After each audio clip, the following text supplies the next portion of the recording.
Shalom Bapak Ibu yang dikasih oleh Tuhan. Tidak terasa bahwa hari ini kita sudah memasuki di bulan yang baru di tahun 2020, yaitu di bulan Mei. Saya percaya kalau kita bisa melewati hari-hari ini, kita boleh melewati setiap hari dalam kehidupan kita. Saya percaya itu semua karena kasih anugerah Tuhan yang luar biasa. Baik, saya percaya di tengah-tengah apapun yang terjadi hari-hari ini, kita tahu satu hal, Tuhan kita adalah Tuhan yang setia. Katakan kepada samping kiri kananmu, God is good all the time. Katakan kepada samping kiri kananmu, God is good all the time. Sekali lagi katakan sama-sama dengan suara yang kuat. Katakan, God is good all the time. Baik, Bapak Ibu yang dikasih oleh Tuhan, hari ini saya akan berbicara mengenai berdiam diri dan berdoa. Saya percaya lewat apa yang sedang terjadi hari-hari ini, sebenarnya Tuhan punya maksud bagi setiap kita, yaitu Tuhan suruh untuk kita berdiam diri, tetapi bukan hanya berdiam diri yang biasa-biasa, tapi yang Tuhan mau berdiam dirilah dan berdoa. Baik, coba kita ngelihat Mazmur 46 ayat 9 sampai ke 11, saudara ya. Mazmur 46 ayat 9 sampai ayat ke 11. Kalau kita sudah mendapatkan ayat itu, yuk kita baca sama-sama ayat itu dengan suara yang kuat. Amin. Mazmur 46 ayat 9 sampai 11. Oke, kalau kita ngelihat di dalam Alkitab kita, judul yang diberikan oleh Lembaga Alkitab Indonesia adalah, dia katakan begini, Allah kota benteng kita. Gitu ya, Allah kota benteng kita. Yuk kita baca sama-sama ayat ini, 2, 3. Pergilah, pandanglah pekerjaan Tuhan yang mengadakan pemusnahan di bumi, yang menghentikan peperangan sampai ke ujung bumi, yang mematahkan busur panah, menumpulkan tombak, membakar kereta-kereta perang dengan api. Ayat selanjutnya dia katakan begini, diamlah dan ketahuilah bahwa akulah Allah, aku ditinggikan di antara bangsa-bangsa, ditinggikan di bumi. Ayat ini menarik saudara ya, karena ternyata kalau Anda dan saya ingin menjadikan Tuhan menjadi kota benteng kita, ternyata apa yang Tuhan mau dalam hidup kita. Di dalam ayat ini disampaikan bahwa di ayat yang ke-11 dia katakan, diamlah dan ketahuilah bahwa akulah Allah. Aku akan ditinggikan di antara bangsa-bangsa, ditinggikan di bumi. Kadang-kadang kita berpikir begini, bagaimana mungkin kita disuruh diam, tetapi ada perkara yang luar biasa. Nah inilah Tuhan, saudara ya. Caranya Tuhan untuk melakukan hal yang luar biasa dalam hidup kita, ternyata Dia minta kepada Anda dan saya untuk apa? Berdiam diri, gitu ya. Berdiam diri. Sambil ngapain? Sambil berdoa, saudara ya.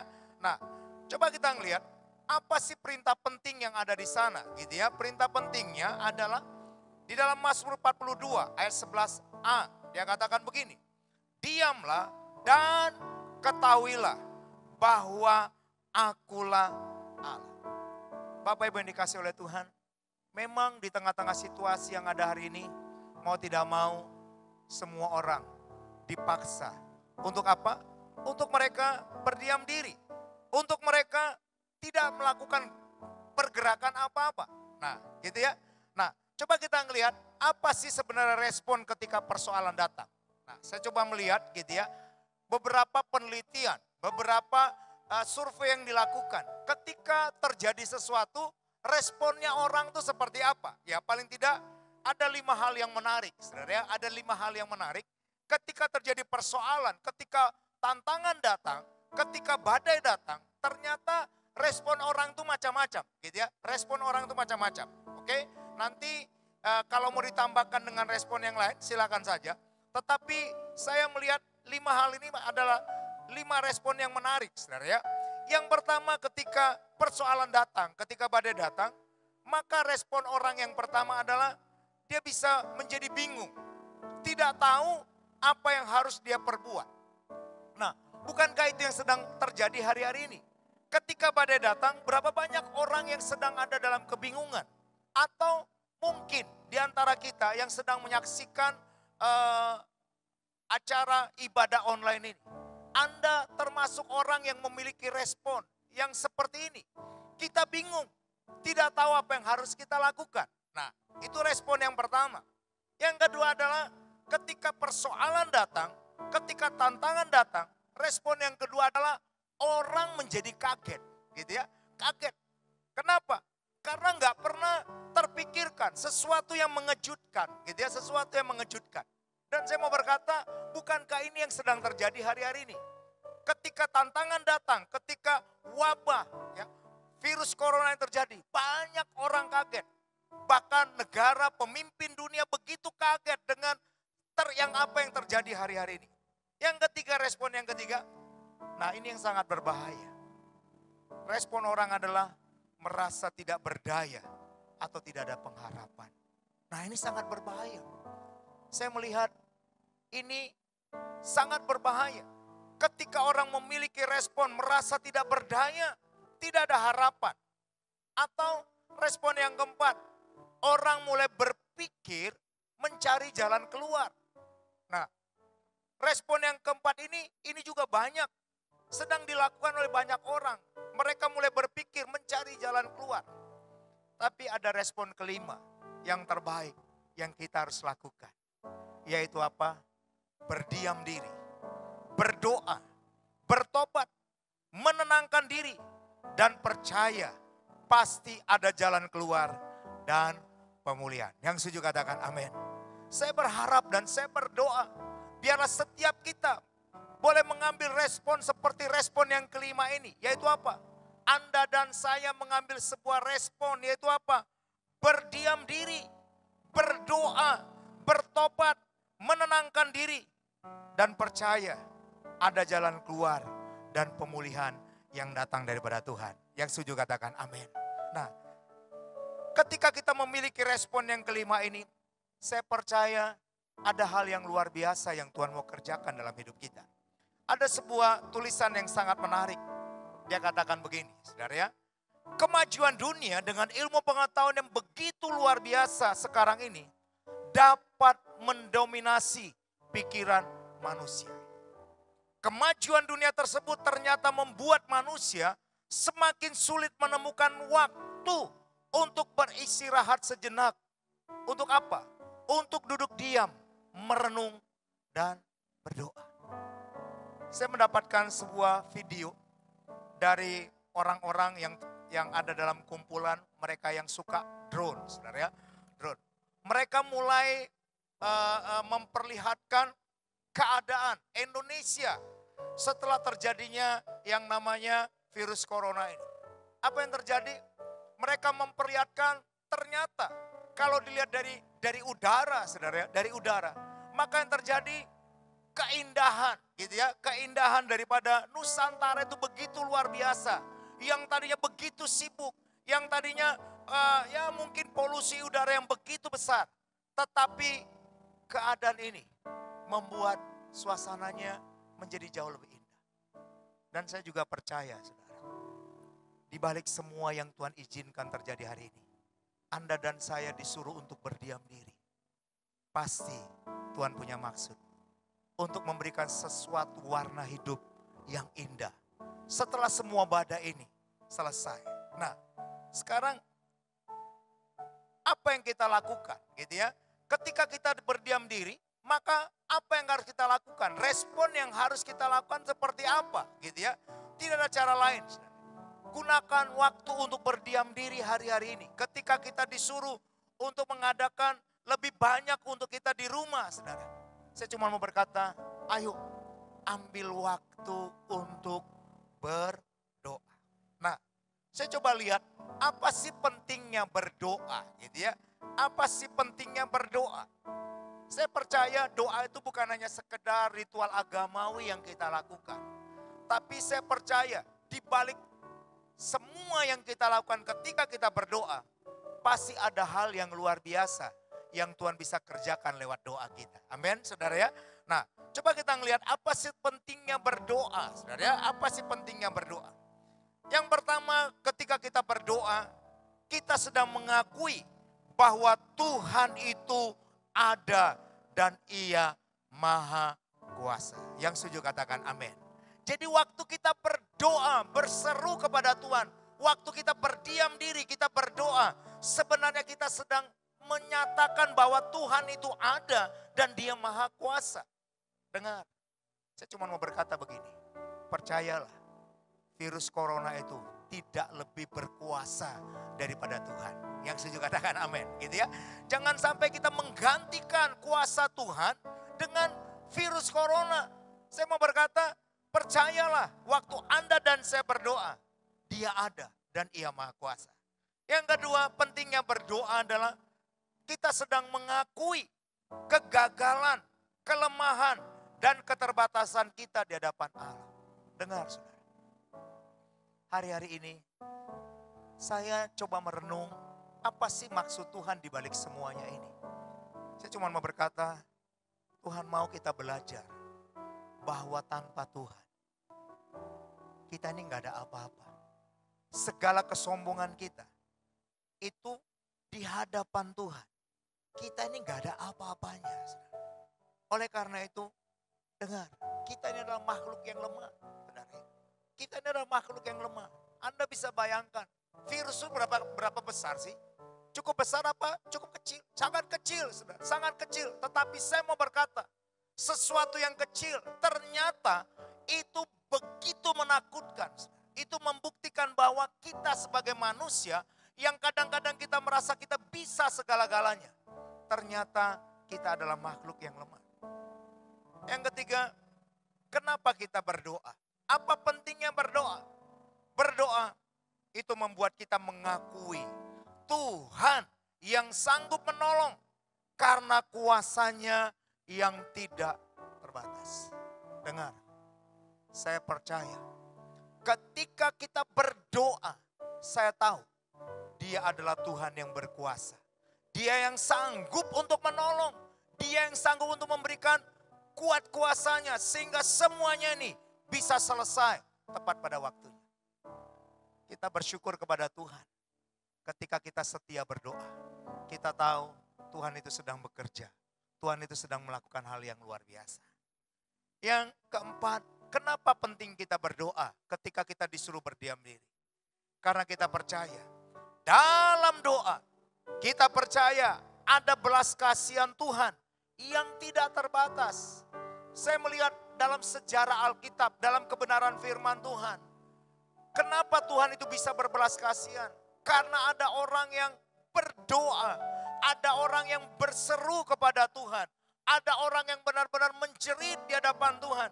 Dan mereka berkata di dalam hatinya bahwa Tuhan itu adalah Tuhan yang berbelas kasihan, yang memberikan pertolongan kepada umatnya. Dan saya percaya itu juga yang Tuhan mau lakukan di tengah-tengah kita. Ada sebuah tulisan yang menarik. Dia katakan begini, pekerjaan Allah dikerjakan oleh orang-orang yang berdoa. Sekali lagi saya ulang, dia katakan begini, pekerjaan Allah dikerjakan oleh orang-orang yang berdoa. Berapa banyak di antara kita semua yang menyaksikan ibadah pada hari ini. Berapa banyak Anda ingin supaya pekerjaan Allah itu bisa terjadi. Dan saya tahu bagaimana supaya pekerjaan Allah itu bisa dilakukan. Caranya adalah waktu Anda dan saya berdoa. Yang setuju katakan amin. Ya.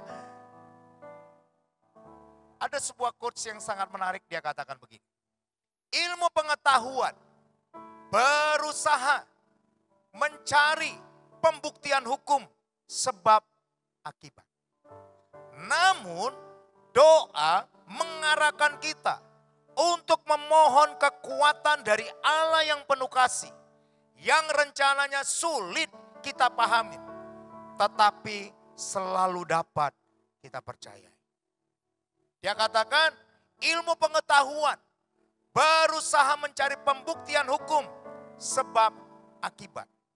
Namun doa mengarahkan kita untuk memohon kekuatan dari Allah yang penuh kasih, yang rencananya sulit kita pahami, tetapi selalu dapat kita percayai.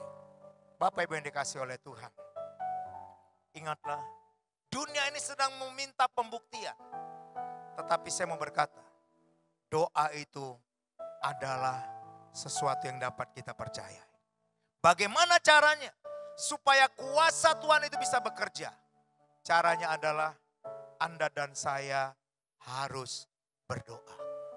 Ada beberapa alasan buat kita semuanya. Kenapa kita perlu berdiam diri dan berdoa?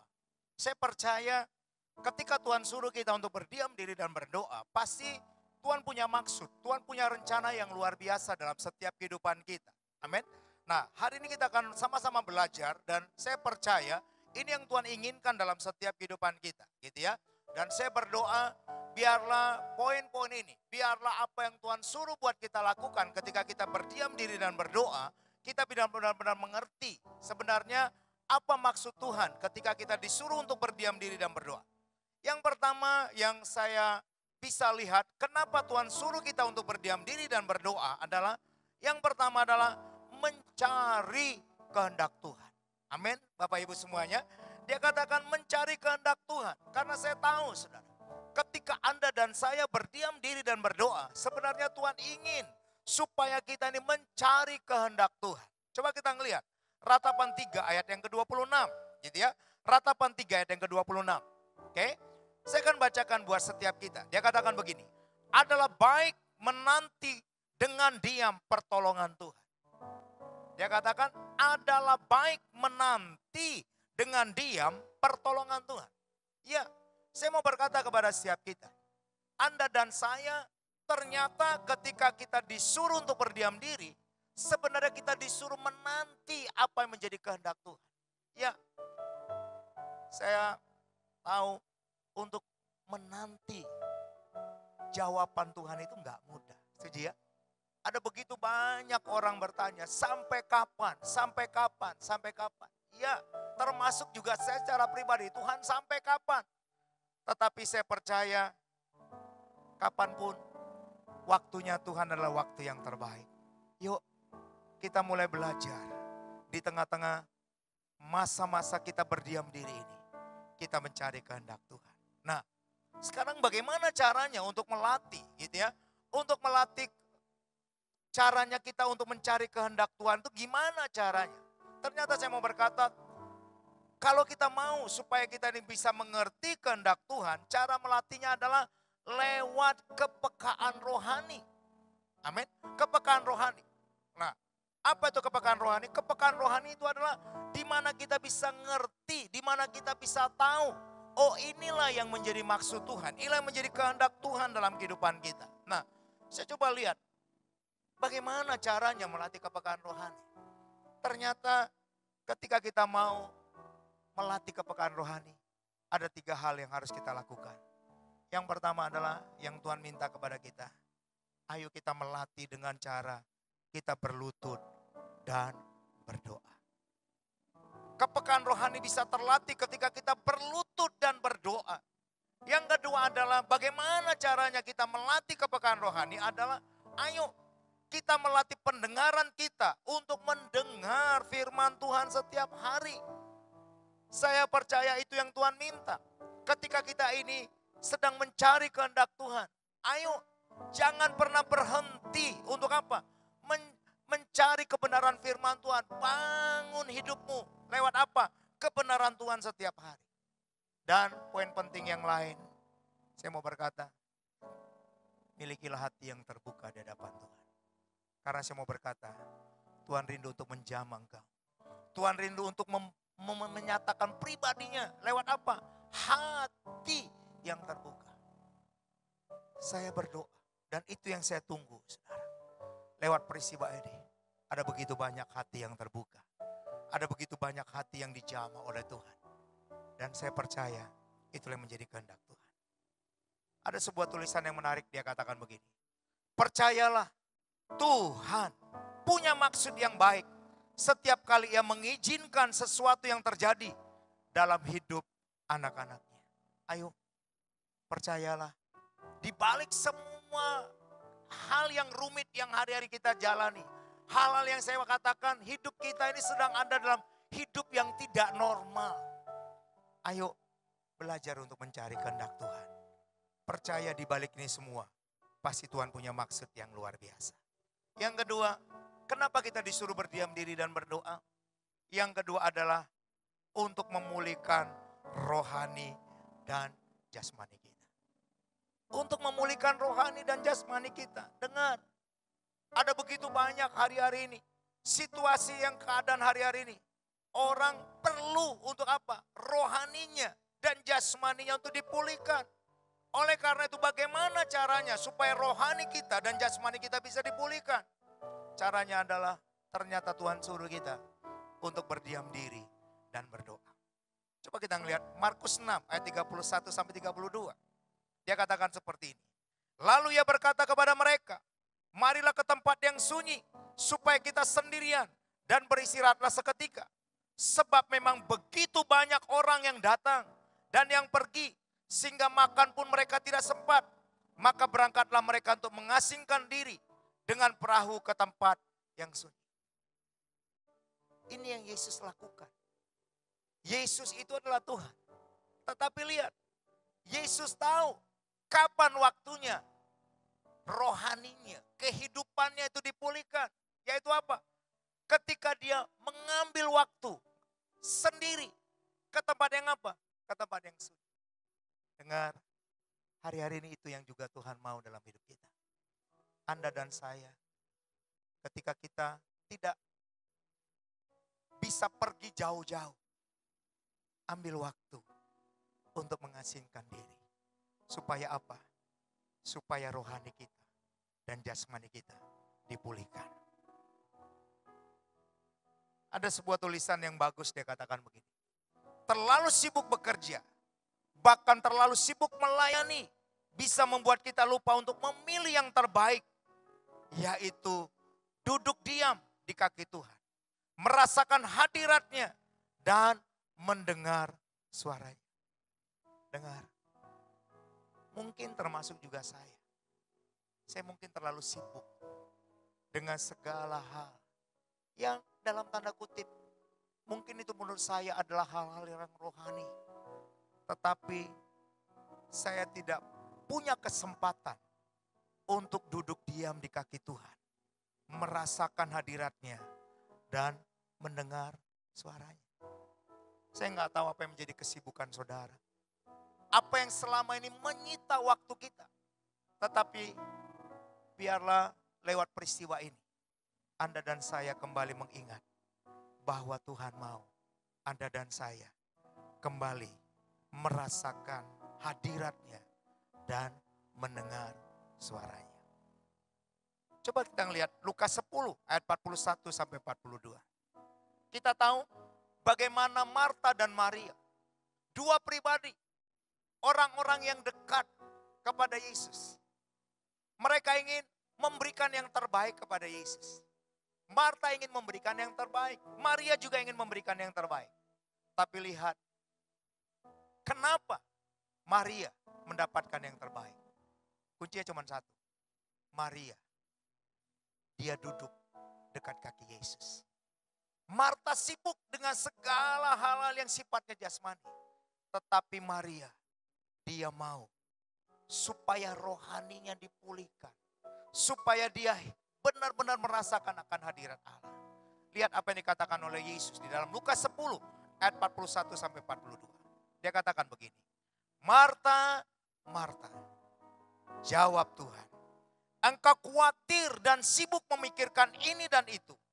Padahal yang penting hanya satu. Dan Maria sudah memilih yang baik. Yang tidak akan diambil dari dia. Apa itu? Yaitu kesempatan untuk menikmati kebenaran-kebenaran firman Tuhan. Untuk menikmati setiap perkataan Yesus yang memulihkan rohaninya. Karena saya percaya begini. Ketika rohani kita mengalami pemulihan, maka hal yang jasmani itu akan mengikutinya. Saya tuliskan di sini. Percayalah, apabila kita mendekat kepada Allah, pikiran kita disegarkan dan kekuatan kita diperbaharui. Yang setuju katakan amin.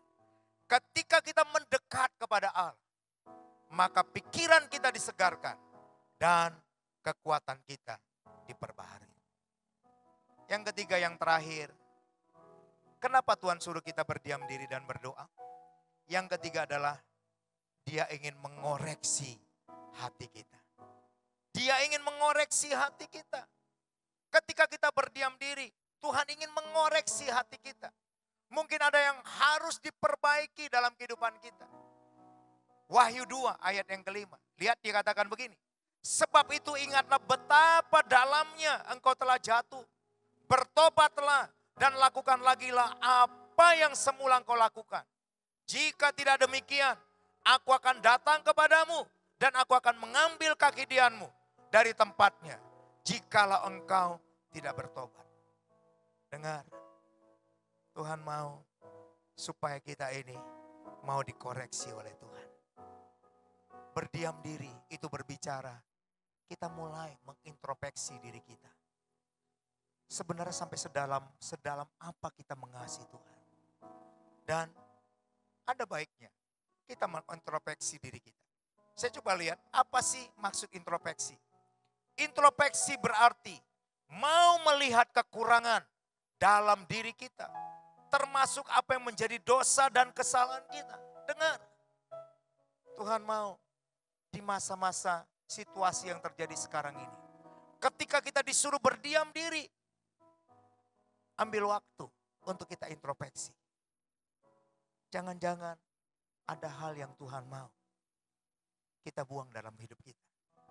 Dan kita mau mengubahnya di dalam kasih anugerah Tuhan yang luar biasa.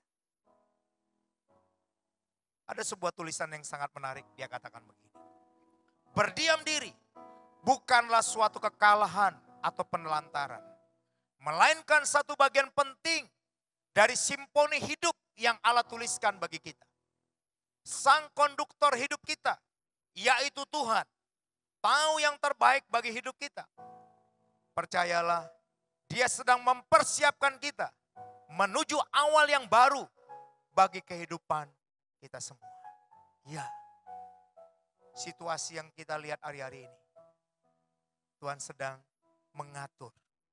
Dia sedang mengatur untuk membawa kita kepada awal yang baru. Saya percaya pada akhirnya kita akan melihat semua yang Tuhan izinkan terjadi hari ini. Pada akhirnya membuat sebuah kehidupan yang baru bagi Anda dan bagi saya. Yang setuju katakan amin. Dia sedang mengatur semuanya itu. Dia sedang merancangkan semuanya itu. Oleh karena itu, ayo. Masa-masa ini adalah masa-masa kita merenungkan. Karena saya percaya Tuhan sedang mengatur semuanya menjadi indah. Ayat yang terakhir, Mazmur 46 ayat 2 sampai 4. Coba kita lihat sama-sama. Mazmur 46 ayat 2 sampai ayat yang keempat. Apa yang disampaikan dalam bagian ini?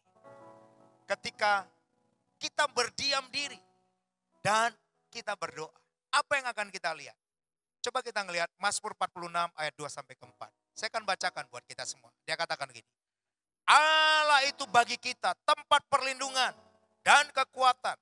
Sebagai penolong dalam kesesakan sangat terbukti. Sebab itu kita tidak akan takut sekalipun bumi berubah. Sekalipun gunung-gunung goncang di dalam laut.